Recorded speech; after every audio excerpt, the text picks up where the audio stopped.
जिंदगी गलत दिशा में चली गई, आचरण गलत दिशा में चला गया, वो मुख में मिट्टी को रखकर वो माटी के कण में छिपी जीवन शक्ति को बताता है, हर युग सदी में माटी का मान बढ़ाता है। हमने माटी में जहर मिलाना चालू कर दिया।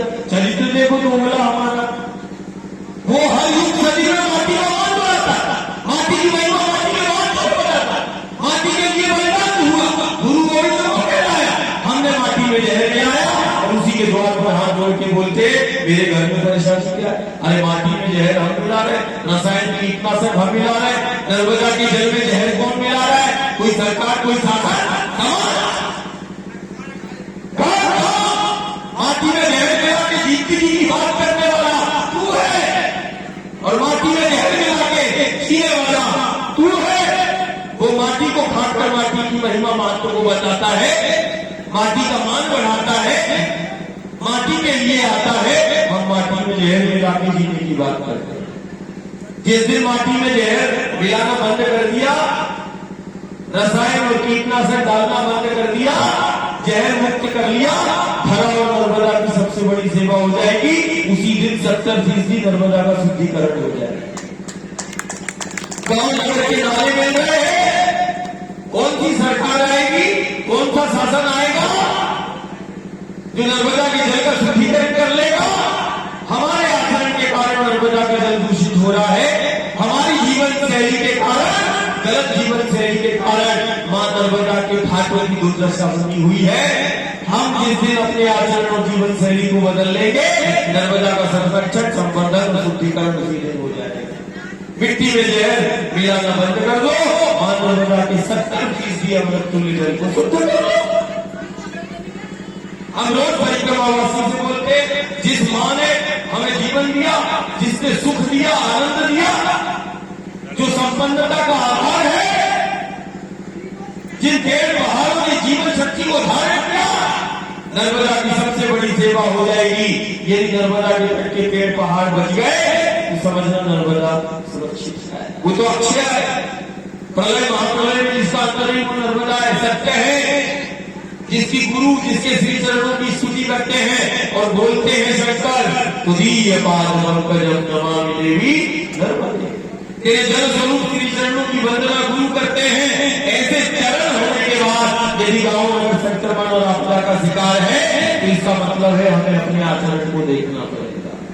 आचरण के कारण कहीं ये संक्रमण तो नहीं, आचरण के गलत जीवन शैली के कारण कहीं ये विघ्न बाधा और रोग तो नहीं।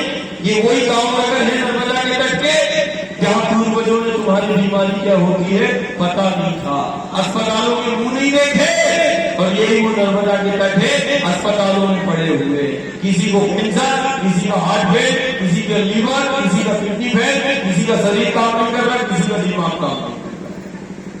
गलत आचरण है, गलत जीवन शैली।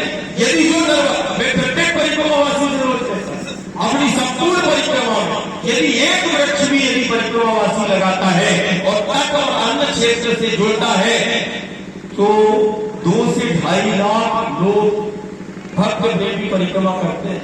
सिर्फ तट पे चलने वाला और तट पे रहने वाला एक हो जाए, नर्मदा का संरक्षण, संवर्धन और शुद्धिकरण का काम उसी समय चालू हो जाएगा। 0 बजट पर 2 पैसे भी नहीं लगेंगे और वो हो जाएगा। एक परिक्रमावासी एक वृक्ष को बड़ा करने का संकल्प ले ले और लगाने का, हर साल 2.5 से 3 लाख वृक्षों को हम तैयार कर लेंगे और 2-4 साल में नर्मदा के आंचल को हरा भरा करेंगे। संकटों के निवारण के लिए, विघ्न बाधाओं के लिए यदि 15-20 रुपए 25 रुपए का हम नारियल चढ़ा सकते हैं, अगरबत्तियां और मिठाइयां चढ़ा सकते हैं, तो फिर 50 रुपए 100 रुपए का पेड़ भी लगा सकते हैं। यदि नारियल लाखों चढ़ सकते पूर्णिमा अमावस्या, अभी नर्मदा जयंती हो गई, बड़ा उमंग उत्साह हुआ। देखो पूजन सामग्री, खाद्य सामग्री बिना प्लास्टिक पॉलीथीन के कोई ऐसा बात नहीं। समाज बड़ी सेवा हो जाएगी नर्मदा की। अपने जीवन से, अपने घर से प्लास्टिक पॉलीथीन निकाल दो, गौ की, धरा की, नर्मदा की सबसे बड़ी सेवा हो जाएगी। माटी पत्थर होने से, बंजर होने से बच जाएगी।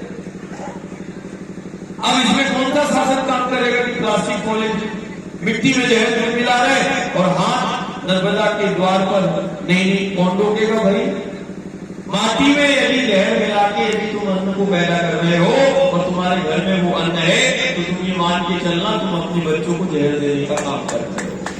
रोज तुम बच्चों को जहर दे रहे, रोज तुम अपने माता पिता घर परिवार को जहर दे रहे, माटी में जहर मिला के अन्नों को पैदा कर रहे, और उसके बाद मां नर्मदा के द्वार पे आके हाथ जोड़ रहे कि मेरे घर में ऐसा क्यों हो गया।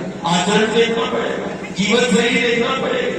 हमारे आचरण के कारण मां नर्मदा के तट दूषित होते, माँ का आचरण में जो रसायन जहर मिल रहा है, मां नर्मदा से प्रेम करने वाला, पूजने वाला, कम से कम जिस दिन गाँव में संकल्प ले लेंगे कि जहर मुक्त हम खेती को कर लेंगे नर्मदा के किनारे, निश्चित मान के चलना 70% जहर मिलना बंद हो जाएगा।